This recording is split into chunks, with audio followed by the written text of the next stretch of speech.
فرماتے ہیں ایک مچھلی اللہ تعالیٰ نے دریا کے کنارے بھیجی، فرماتے ہیں وہ تھی تو مچھلی پر پہاڑ جتنی تھی۔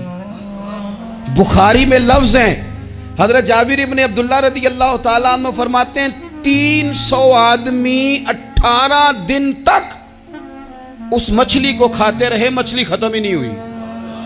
مچھلیاں نہیں، مچھلی کہتے ہیں 18 دن 300 بندہ کھاتا رہا، مچھلی ختم ہی نہیں ہوئی۔ اور فرماتے ہیں کہ اس کی ہڈی نکال کے، کانٹا کہیں گے آپ اپنی زبان میں، کہتے ہیں وہ نکال کے نا تو اس کو کھڑا کیا نا جب، تو اونٹ کجاوے سمیت اس کے بیچ سے گزر جاتا تھا، 2 اس کے کانٹے جوڑے۔ فرماتے ہیں وہ اس کا گوشت ہم کھاتے تھے اور اس کی چربی بطور تیل کے ہم جسموں پہ ملتے تھے، بیماروں کو اس سے سکون آتا تھا، تندرستی شفا ہوتی تھی۔ فرماتے ہیں ہم کھایا بھی ہم نے اور کچھ لے کے ہم مدینے بھی گئے، اور قربان جائیں نبی پاک نے بھی اس میں سے کھایا۔ ہم نے عرض کی حضور یہ معمہ کیا ہے، یہ ماجرا کیا ہے؟ تو محبوب نے فرمایا تمہارے پاس غذا نہیں تھی، رب نے تمہارے لیے بندوبست کیا ہے، اللہ نے تمہیں دیا ہے۔ مکان شروع کر لیا، ایک صاحب نے وہ مکان بنانے لگے، آپ وہ حساب لگا رہے ہیں، کہتے ہیں میرے پاس اتنے پیسے ہیں، اتنے میں نے فلانے دوست سے کہنا ہے اس نے دے دینے، اتنے فلانے رشتہ دار سے کہنا ہے اس نے دے دینے، اتنے فلانے سے کہنا ہے اس نے دے دینے۔ یہ ساری کاپی بنا کے مکان شروع کر لیا۔ جو روز کہتا تھا نا کوئی حکم ہو جاتے دسی، سب سے پہلے اس کو کہا میاں پیسے چاہیے دین، وہ کہندا ہو کل ہی منڈا ٹوریا ہے، کہتے تو پرسوں 10 داتے لب جانے سن۔ میں آپ کو اپنے تجربے کی بات بتا رہا ہوں۔ جن لوگوں کا خیال ہوتا ہے نا کہ آپ سٹارٹ کریں فلانا کام، ہم آپ کے ساتھ ہیں، اللہ کا ہی کوئی نظام ہے، وہ بالکل بھی نہیں ساتھ ہوتے۔ لیکن ایسا نہیں ہے کہ کوئی ساتھ نہیں ہوتا، اللہ تعالیٰ بڑے اسباب پیدا کرتا ہے، وہاں سے دیتا ہے جہاں سے گمان بھی۔ ہمارا یہ ذہن بن جاتا ہے ہم ساری اپنے حساب سے چلتے ہیں، اتنے رشتہ داروں سے، اتنے کون آپ کے ساتھ چلے گا، سوال ہی نہیں پیدا ہوتا۔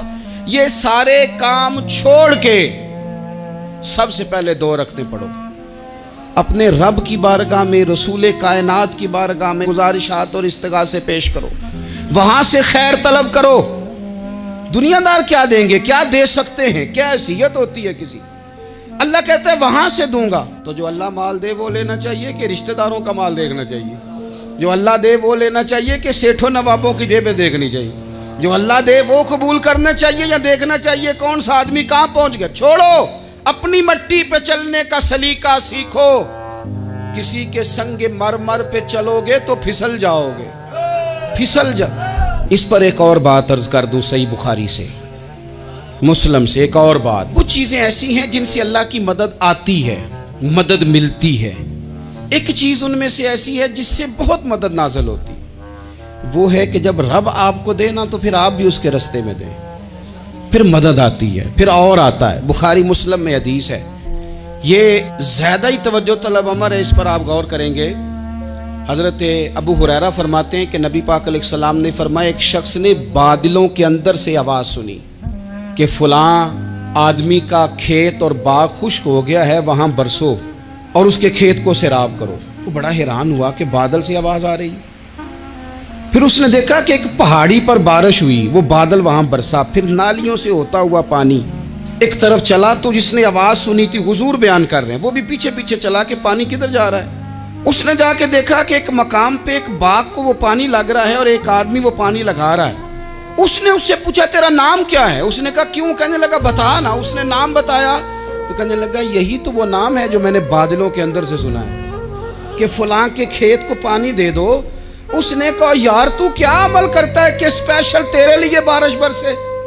یہ بخاری پڑھ رہا ہوں، سیاستہ سے حدیث عرض کر رہا ہوں۔ اس سے پوچھا تو کیا کام کرتا ہے کہ جناب اللہ تبارک و تعالیٰ کا حکم کرم آیا کہ خاص تیرے لیے پانی برسے اور تیرے کھیت کو سیراب کرے؟ تو اس نے کہا چھوٹا ذمہ دار ہوں، پر جب فصل اگتی ہے تو 3 حصے کرتا ہوں، ایک حصہ اپنے بال بچوں پہ، بہن بھائیوں پہ خرچ کرتا ہوں، ایک حصہ پورا، اور ایک حصہ دوبارہ کاشتکاری پہ لگاتا ہوں، اور تیسرا حصہ خالص میں نے مسکینوں، یتیموں اور غریبوں کے لیے رکھا ہوا ہے۔